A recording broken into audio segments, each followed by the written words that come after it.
Stop searching. You're chasing the wrong things. The most important forces in your life don't respond to effort.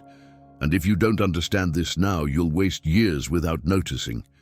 You were taught that if you search hard enough, you'll eventually find everything. Love, purpose, fulfillment, peace. But that belief is quietly breaking you. It keeps you restless, anxious, always reaching, never arriving. The truth is uncomfortable, even a little controversial. Some things are not meant to be searched for at all. Love and death don't answer to ambition. They don't show up on your schedule. They find you when the time comes. This video is about reclaiming your life from endless chasing, about understanding why effort works for skills, money, and growth, but fails completely when it comes to meaning, love, and endings. And once you see this distinction, everything changes. How you move, how you choose, how you live today, not someday. Stay with me, because what you're about to hear isn't motivational, it's liberating. You've been taught to chase success, chase meaning, chase validation, like life is a finish line you sprint toward. And yeah, hustle has its place. But here's the quiet truth most people miss. The harder you chase meaning, the more it slips through your fingers. It's like trying to grab water with a clenched fist. The tighter you squeeze, the less you hold. This constant pursuit fuels anxiety, feeds restless desire, and leaves you feeling like you're always late to your own life. You wake up already behind, already reaching, already unsatisfied. And over time, that chase becomes a habit, almost an addiction, one that drowns out silence, presence, and real wisdom. Think about how often you tell yourself, "I'll feel at peace when I get there." There becomes the promotion, the relationship, the money, the recognition. But every time you arrive, the goalposts move. That's not bad luck. That's impermanence doing its job. Life isn't designed to be conquered. It's designed to be lived. When you confuse motion with progress, you trade meaning for movement. You stay busy but hollow, productive but disconnected. This is how people lose years without noticing. They're searching everywhere, yet never truly present anywhere. Let me ground this for you with something practical. Notice how your body reacts when you're chasing versus when you're aligned. Chasing feels rushed, tight, noisy. Alignment feels calm, focused, almost boring at first. Try this. For 1 week, stop adding new goals. Instead, subtract one thing each day that fuels unnecessary desire, endless scrolling, comparison, overworking. Replace it with 10 minutes of intentional silence. No phone, no input, just you. That small act of detachment begins to loosen the grip of the chase and invites clarity back in. Here's the paradox that changes everything. What's truly meant for you responds better to attraction than pursuit. Love, opportunity, insight. They don't like desperation. They're drawn to steadiness. Like a wild animal, they approach only when you stop lunging. When you cultivate presence, when you respect acceptance, when you live in rhythm with reality instead of against it, life starts meeting you halfway. That's where real wisdom lives, not in force, but in timing. And once you start seeing this, you can't unsee it. You realize the chase wasn't pushing you forward. It was distracting you from what was already calling your name. And just when you begin to slow down, something deeper starts to surface. Because if chasing isn't the answer, then what about the things that come whether you're ready or not? Like love and death. Love doesn't respond to force. It never has. Yet most people treat it like a prize to be earned, tracked, negotiated, or captured. You're told to go after it, to optimize yourself for it, to chase it like a deadline. But love isn't impressed by effort alone. The moment desire turns into obsession, love quietly steps back. It's not punishing you, it's protecting itself. Love needs presence, not pursuit. It needs room to breathe, not pressure to perform. And the more you try to control it, the more fragile it becomes. You've probably felt this before. The harder you try to be loved, the more invisible you feel. That's because love doesn't show up when you're reaching outward. It shows up when you're rooted inward. Think of love like a mirror. When you're restless, it reflects restlessness. When you're whole, it reflects wholeness. This is where detachment becomes powerful, not cold. Detachment isn't indifference. It's trusting that what's aligned doesn't need chasing. That shift alone dissolves so much anxiety people carry around relationships. Here's something practical you can apply immediately. Instead of asking, "How do I get love?" start asking, "How do I live in a way that makes love possible?" That might mean building routines that honor presence, shared meals without phones, listening without planning your reply, being honest even when it risks discomfort. Read something like The Road Less Traveled by M. Scott Peck or Man's Search for Meaning by Viktor Frankl, not because they teach romance, but because they teach meaning, responsibility, and inner stability. Love grows best in that soil. There's also a deeper truth most people avoid. Love finds you when you're no longer using it to fill a void. When you stop demanding that another person save you from yourself. When you're at peace with impermanence, knowing that love may come, may change, may leave, and still choosing to live fully. That level of acceptance is magnetic. It signals maturity, safety, and depth without saying a word. Love recognizes that frequency instantly. And once you understand this, you begin to notice something unsettling but liberating. Love isn't the only force that arrives without being summoned. There's another certainty moving quietly in the background, shaping every heartbeat, every delay, every goodbye. And unlike love, it never hesitates, it never misses, and it never needs your readiness. Death doesn't rush you, but it never forgets you either. It walks beside you quietly, shaping your days without making a sound. Most people treat death like a forbidden word, something to avoid thinking about, as if ignoring it might delay it. But here's the strange truth. When you deny death, you don't become safer. You become shallower. You procrastinate your life. You waste attention. You delay courage. Awareness of death doesn't darken life, it sharpens it. It turns vague days into intentional ones and transforms time into something sacred. When you truly accept impermanence, your priorities rearrange themselves without effort. Petty grudges lose power. Meaningless comparisons feel embarrassing. You stop postponing the conversations that matter. You stop saying one day like you own time. This isn't morbid, it's grounding. Wisdom begins when you realize life isn't infinite, but your choices are still yours. That understanding cuts through anxiety faster than motivation ever could. It replaces fear with clarity and replaces urgency with presence. Try this practice, simple but uncomfortable. Ask yourself at the end of the day, if this were my last ordinary day, did I live it honestly? Not perfectly, honestly. Did you speak what mattered? Did you protect your attention? Did you invest energy where there was real meaning? You don't need dramatic changes. Sometimes it's as small as calling someone instead of scrolling, or saying no to something that drains you, or finally starting that book you've delayed. Meditations by Marcus Aurelius is a powerful place to begin because it teaches calm strength in the face of impermanence.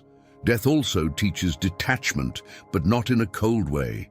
It reminds you that people are not possessions, moments are not guaranteed, and control is mostly an illusion. This awareness doesn't make love weaker, it makes it cleaner. You stop clinging and start appreciating. You listen more deeply, you forgive faster, you live less like you're rehearsing and more like you're performing. That's acceptance in action, not resignation.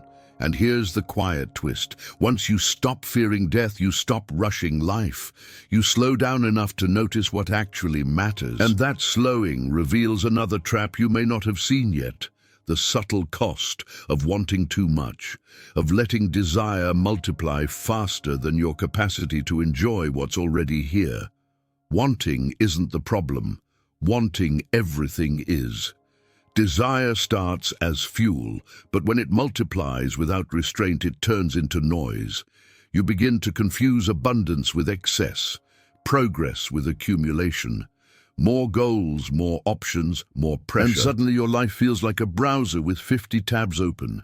Nothing loading, everything draining your energy. This is how anxiety sneaks in wearing ambition's clothes. You think you're driven, but you're actually scattered. And scattered attention can't recognize meaning even when it's right in front of you. There's a quiet sadness in wanting too much. You stop enjoying what you have because your mind is already somewhere else. Dinner becomes fuel, not a moment. Conversations become transactions.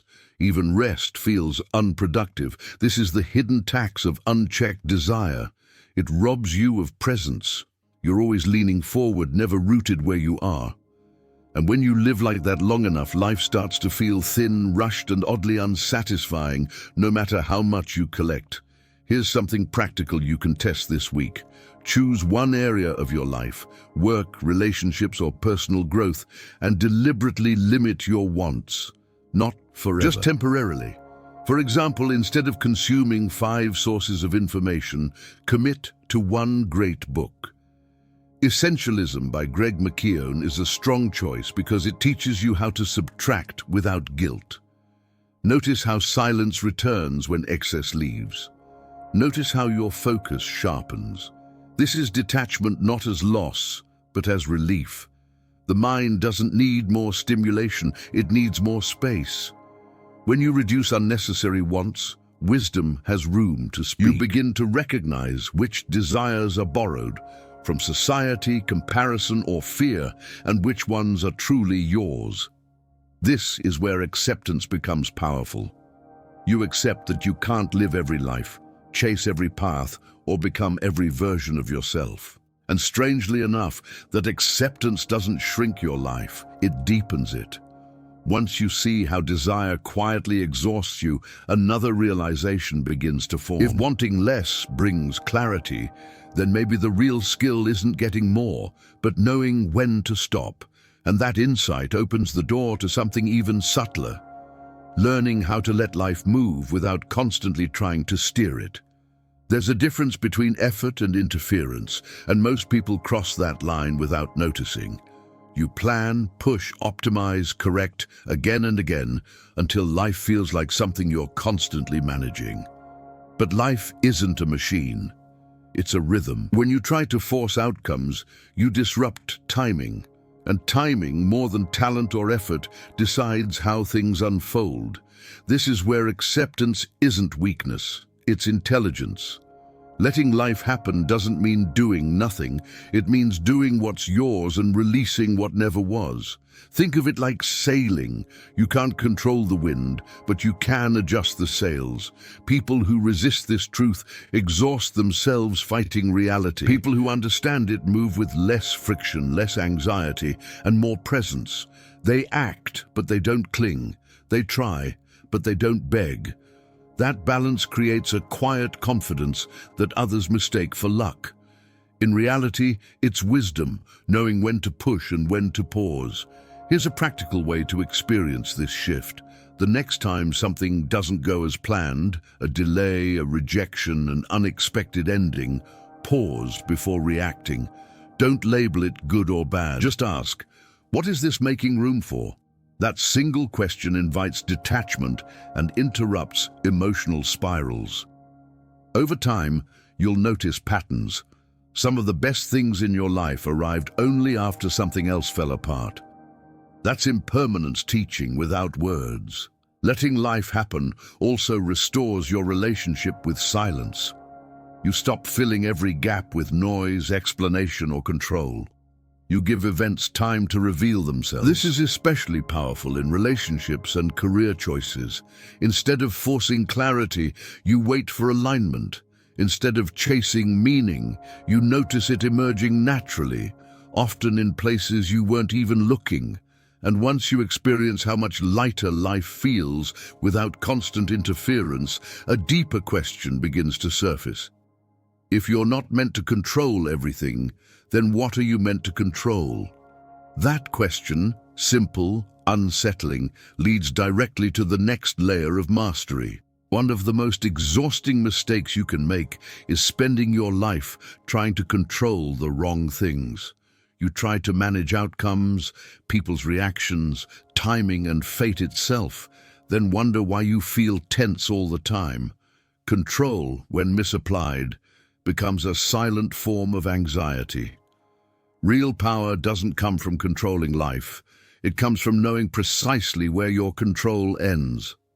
That line is invisible to most people, but once you see it, your mental load drops instantly. You stop wrestling shadows and start working with substance. You control your effort, your honesty, your discipline, and where your attention goes. You do not control when love arrives, when recognition comes, or when something ends. Confusing these two categories drains your energy and distorts your meaning. It's like yelling at the weather for raining. You can do it all day. It won't stop the storm, but it will ruin your mood. Wisdom is accepting that some forces operate on a timeline far larger than your preferences. Here's a simple exercise that can change how you move through your days. When you feel frustrated, write the problem down and divide a page into 2 columns, within my control and outside my control. Be brutally honest. Then act only on the first column. Make the call. Improve the skill. Show up prepared. Let the rest breathe. This practice builds detachment without apathy and strengthens presence because your energy is no longer scattered across the uncontrollable. This distinction also transforms how you deal with impermanence. When things fall apart, you no longer take it as a personal failure. You recognize cycles at work, beginnings, middles, endings. You respond instead of react. You adapt instead of resist. That's acceptance in motion, not passive, not weak. Calm and precise, like a chess player who knows which pieces can move and which ones can't. And once you stop wasting strength on what you can't command, something surprising happens. You begin to hear life more clearly. Subtle signals emerge in the silence. Hints, nudges, redirections. That's when you realize the next lesson isn't about doing more. It's about listening deeper.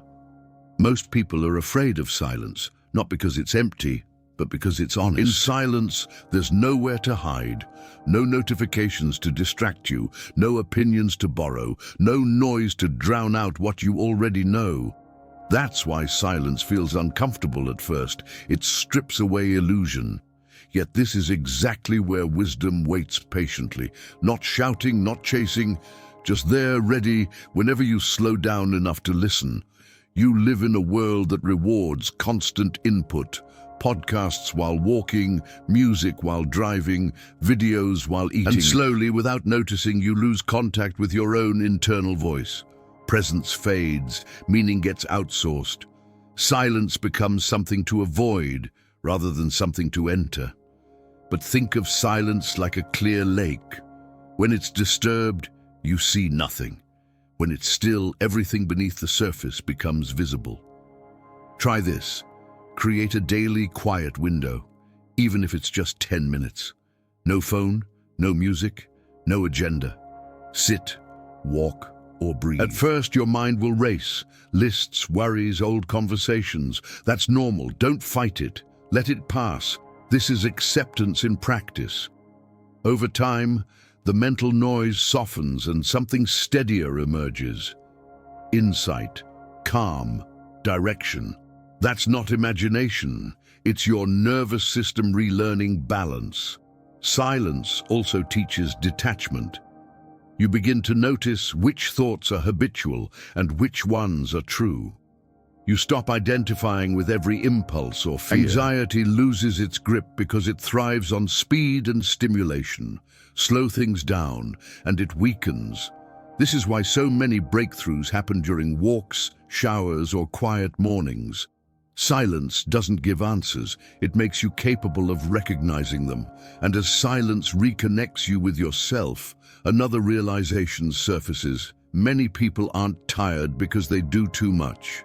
They're tired because they search endlessly. They're always looking for the next thing, the next insight, the next fix, and that restless searching carries its own cost, one that often goes unnoticed. Searching feels noble. It sounds like growth, ambition, self-improvement. But there's a fine line between healthy curiosity and endless restlessness. When you're always searching, you're silently telling yourself that now is not enough. That belief erodes presence. You're physically here, but mentally elsewhere, waiting, preparing, postponing life. This is how people delay joy without realizing it. They don't live, they research living. Constant searching feeds anxiety because the mind never gets to rest. There's always another book, another strategy, another version of you that's better. And while learning matters, accumulation without integration becomes avoidance. You replace action with consumption, reflection with scrolling. Meaning gets buried under information. This isn't discipline. It's distraction wearing a smart mask. Here's a grounding practice that cuts through this trap. For every new idea you consume, apply one small action before consuming another. Read a chapter, write one page of notes and use it. Watch a video on focus, block one distraction that same day. This restores balance between input and output and builds wisdom through experience, not theory. Knowledge settles only when it's lived. Searching also keeps you emotionally future-bound. You're always preparing for a moment that hasn't arrived, but life doesn't happen in preparation. It happens in presence. Impermanence guarantees that the perfect time never comes. The habit of waiting quietly robs you of momentum and dulls your sense of meaning. You become informed but unfulfilled. And when you finally slow this cycle, when you stop searching long enough to stand still, you begin to sense something subtle. There's a difference between looking and being ready, between reaching and becoming. And that distinction leads to a deeper form of power most people never develop. Reaching comes from hunger. Readiness comes from alignment. Most people live with arms stretched forward, grasping for the next thing, love, recognition, opportunity, without realizing that life responds less to need and more to preparedness. When you're constantly reaching, you signal lack. When you're ready, you signal stability. This shift alone changes how the world meets you. Presence replaces urgency, and anxiety loosens its grip because you're no longer trying to force timing that isn't yours to command. Readiness is quiet work. It doesn't announce itself. It looks like showing up consistently when no one is watching. It's building skill without immediate reward. It's strengthening character before circumstances demand it. Think of it like setting the table before the guest arrives. You don't stand at the door begging, you prepare the space. That's wisdom in action, understanding that what's meant for you recognizes order, not chaos. Here's something practical you can do. Ask yourself, if the opportunity I want arrived tomorrow, would I actually be ready? Not emotionally hyped, ready. If you want a better career, are your skills sharp enough? Books like Deep Work by Cal Newport help you build focus and depth instead of shallow motion. If you want a meaningful relationship, are you emotionally regulated or just lonely? Readiness requires detachment from fantasy and commitment to reality. This is where acceptance deepens. You stop arguing with where you are and start improving who you are. You respect impermanence, knowing seasons change whether you rush them or not. And strangely, when you stop reaching, things start moving toward you. Not magically, but naturally. Alignment creates gravity. Desperation repels it. And just when you begin to trust this rhythm, this balance between effort and surrender, you arrive at the final realization. Even readiness has limits. Because no matter how prepared you are, some arrivals in life are inevitable, and they don't ask whether you feel complete. There are two arrivals in life that never check your calendar: love and death. You can prepare, you can grow, you can align, but you can't schedule them. And once you accept that, something profound shifts. You stop living like you're rehearsing. You start living like each ordinary day actually matters, not in a dramatic way, in a grounded human way. Presence becomes natural because tomorrow is no longer guaranteed currency. Today is. Most people delay life while waiting to feel ready, ready to be honest, ready to be brave, ready to live fully. But impermanence doesn't wait for confidence. It moves whether you do or not.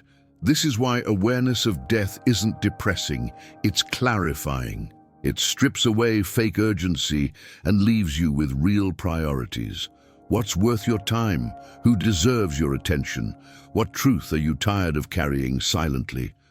Wisdom answers these questions when you stop numbing yourself. Here's a simple practice that changes how you live. Each morning, choose one act that honors life now, not later. Send the message you keep postponing. Take the walk you always rush through. Read 10 pages of Man's Search for Meaning by Viktor Frankl to recalibrate what truly matters. These aren't grand gestures, they're acts of acceptance. They say, I know time is limited and I choose to be awake. Living before the inevitable arrives also teaches clean detachment. You stop clinging to people and moments as if they owe you permanence. You appreciate without gripping. You love without bargaining. And when love does arrive, because it will, you meet it as a whole person, not a starving one. When death eventually arrives, because it will, you meet it having lived, not postponed. And right here, in this awareness, the entire message comes full circle. You were never meant to search for everything. Some things find you. The only question left hanging, quiet, unresolved, is whether you'll be truly living when they do. Now the responsibility shifts to you. Insight without action fades fast, so don't let this be another video you agree with and then forget. Look at your life honestly. Where are you still chasing? Where are you forcing outcomes, clinging to timelines, or confusing motion with meaning? Those patterns cost you energy, presence, and peace. Awareness is the first step, but application is where transformation begins. Start small, but start today. Create space for silence. Reduce unnecessary desire. Focus only on what you truly control. Your effort, your integrity, your attention. Let go of the rest without guilt. Ask yourself, if love found me tomorrow, would I be ready? If my time was shorter than I think, would I be living differently? These questions aren't meant to scare you. They're meant to wake you up. You don't need to search for everything. Some things are meant to meet you, but they only recognize you when you're present, aligned, and fully alive. So choose to live now, not later, not after one more achievement, now. If this message resonated with you, subscribe to Mind's Silent Echo and turn on notifications. This channel exists to help you think deeper, live clearer, and move through life with wisdom instead of noise. Stay close. We're just getting started.